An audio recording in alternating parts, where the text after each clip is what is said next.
रात को ही परीक्षा में गड़बड़ी की सूचना और शिकायत मिल चुकी थी। लापरवाही क्या रही है? देखिए, सूत्रों के हवाले से बड़ा सवाल यह है कि जिस कंपनी को एनटीए जैसी बड़ी एजेंसी ने ब्लैकलिस्ट कर रखा हो, डिबार कर रखा हो, उसे बीपीएससी में टेंडर कैसे मिला? बच्चों के लिए जो भाई अपने माता पिता के साथ, जो मान लीजिए पटना में भी बहुत लोग नहीं रह रहे होंगे, सब गाँव में रह रहे होंगे, कोई दिल्ली रह रहा होगा, वो सब वहाँ से अपना टिकट करा के आते हैं। टिकट कराने के बाद होटल का चार्ज होता है, कितने बच्चे प्लेटफॉर्म पे रह रहे होंगे, कितने।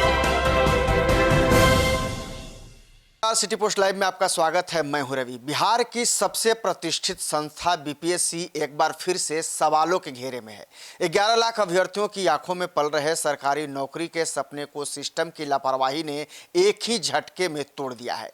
एईडीओ परीक्षा का रद्द होना सिर्फ एक प्रशासनिक विफलता नहीं, बल्कि उस गहरे सिस्टम ब्रीच का प्रमाण है जहां रक्षक ही भक्षक की भूमिका में नजर आ रहे हैं। अब आयोग के मुखिया और सचिव ने एक ऐसी कंपनी पर भरोसा जताया है जिसे नेशनल टेस्टिंग एजेंसी यानी कि एनटीए पहले ही ब्लैकलिस्ट कर चुकी थी, तभी धांधली की पटकथा लिखी गई थी। आइए इस पर विशेष बातचीत करने के लिए हमारे साथ मौजूद हैं हमारे सहयोगी मुस्कान। मुस्कान, आयोग के अध्यक्ष परमार रवि मनु भाई की सबसे बड़ी लापरवाही क्या रही है? देखिए, सूत्रों के हवाले जो खबर आई है कि आयोग के जो संवैधानिक प्रमुख होने के नाते अध्यक्ष की जिम्मेदारी नीतिगत निर्णय लेना और आयोग की शुचिता बनाए रखना है, लेकिन उनकी लापरवाही दो प्रमुख बिंदु सामने आए हैं। पहला कि सूचना है उस पर निष्क्रियता नहीं था। 13 अप्रैल की रात को ही परीक्षा में गड़बड़ी की सूचना और शिकायत मिल चुकी थी। पुलिस छापेमारी कर रही थी और दस्तावेज जब्त हो रहे थे, लेकिन चेयरमैन ने परीक्षा शुरू होने से पहले कोई कड़क कदम नहीं उठाया।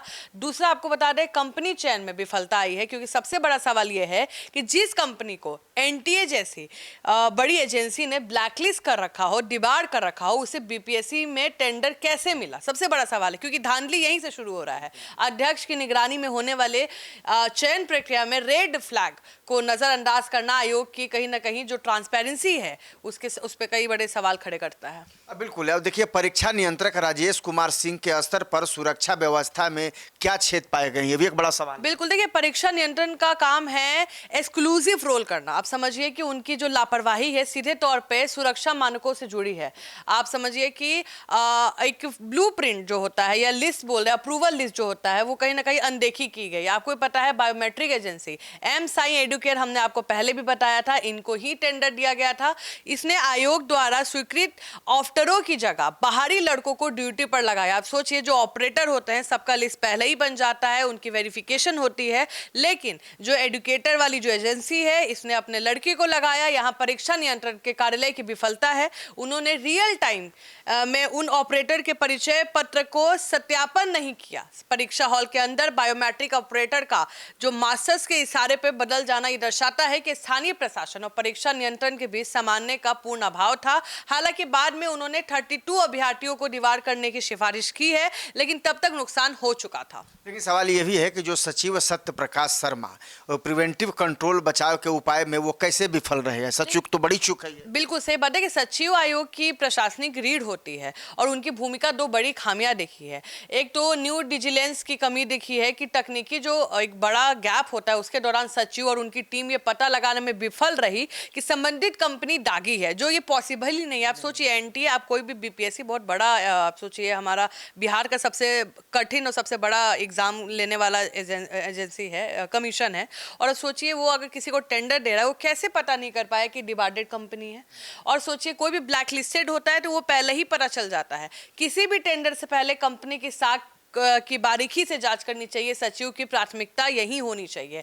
दूसरा, बता दें कि प्रशासनिक नियंत्रण का अभाव है। जिले में डीएम एसपी के साथ सामान्य तो किया गया, लेकिन जैमर बायोमेट्रिक ऑपरेटर की गतिविधियों पे आयोग का कोई अपना क्रॉस चेक सिस्टम नहीं था। सचिव ने नुकसान होने के बाद पोस्ट डैमेज कंट्रोल को एफआईआर के और ब्लैकलिस्ट कार्रवाई की गई, और लेकिन नुकसान होने से पहले कुछ भी इसका इंतजाम नहीं किया गया।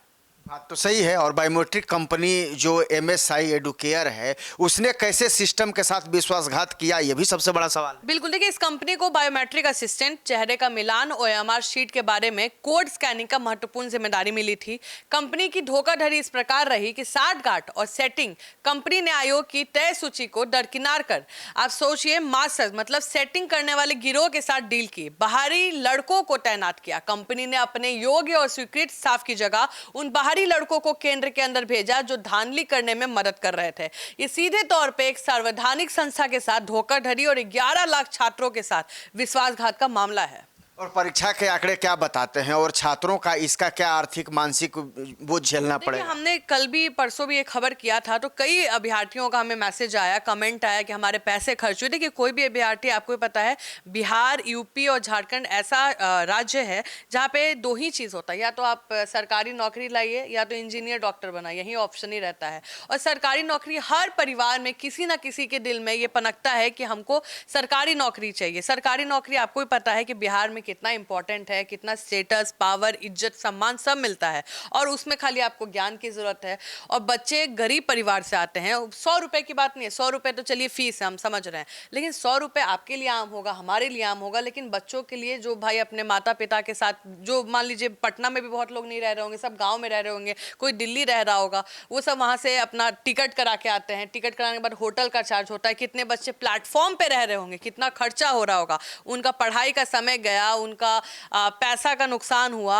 अब ये परीक्षा 935 पदों के लिए लिखी गई थी, जिसमें लगभग 11 लाख अभ्यर्थी ने आवेदन किया था। अब सोचिए, 3 चरणों में ये एग्जाम होना था, 14 से 21 अप्रैल में हुई, और इस परीक्षा में करीब 5 लाख 44% अभ्यर्थी शामिल हुए थे। लेकिन बिहार के सभी 38 जिले में 746 केंद्र बनाए गए थे। एक औसत अभ्यर्थी का परीक्षा केंद्र तक आने जाने और रहने का खर्च 2 से 5 हजार रुपए होता है। 5 लाख छात्र के हिसाब से ये करोड़ों का आर्थिक बोझ है। साथ ही वर्षों की मेहनत, परीक्षा रद्द होने से छात्र में मानसिक अवसाद और सिस्टम के प्रति अविश्वास पैदा हुआ है, उसकी भरपाई तो असंभव है।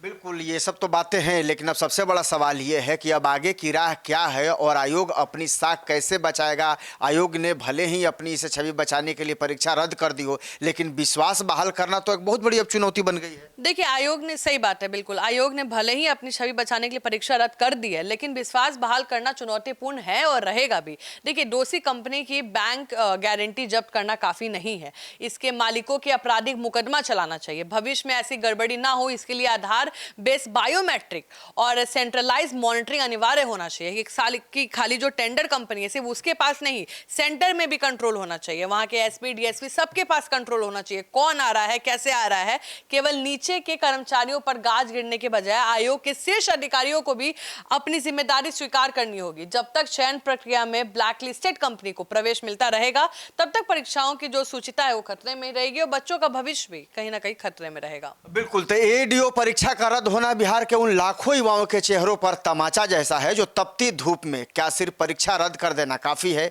क्या उन अधिकारियों पर कार्रवाई होगी जिन्होंने ब्लैकलिस्टेड कंपनी को हरी झंडी दी? जब तक सिस्टम के दिमकों को बाहर नहीं निकाला जाएगा, तब तक बिहार के मेधावी छात्र इसी तरह एग्जाम कैंसिल के दुष्चक्र में फंसते रहेंगे। अब सबकी नजरें आर्थिक अपराध इकाई यानी कि ईओयू की अंतिम जांच रिपोर्ट पर टिकी है, जो शायद इन 5 जिम्मेदारों के असली चेहरों को बेनकाब कर सके। आपको हमारी ये खबर कैसी लगी, इसे कमेंट करके जरूर बताएं। नमस्कार।